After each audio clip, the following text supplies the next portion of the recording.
ဘဝဟာခေတ္တနာကိုရာတင်ခွင့်ငယ်များရဲ့နာကိုရာ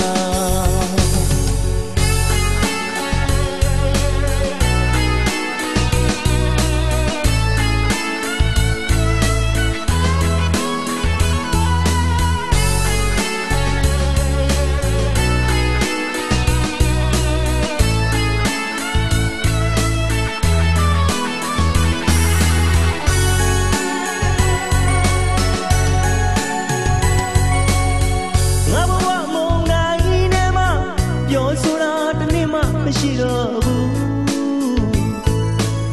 နှလုံးသားမှာခဏတော့နာပူပါမင်းရဲ့အဖော်များတွေ့သူခေါ်ရလိုက်လို့သွားပါတော့ခွင့်လို့ပါမပြောနဲ့နာလေယာယီအိမ်အတိတ်ကနန်းတော့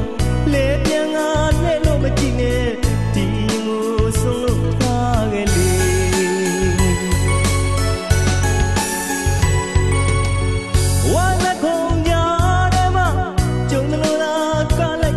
ချစ်ဆုံးရဲ့အဖြစ်ဖြစ်တယ်လို့ခွင့်လွှတ်ပေးပါနဲ့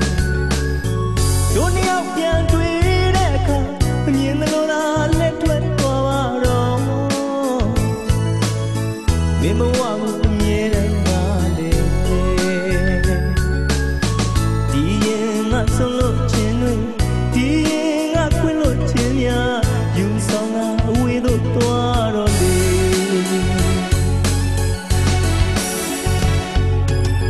မျိုးရှိရင်ကြည်ပါတော့လေလူဘဝကိုပိုင်ဆိုင်တဲ့ကံဆွေးမြေ့တဲ့တန်လေးများနဲ့ငါဘဝဟာခေတ္တနာကိုရာသင်ခွင့်ငယ်များ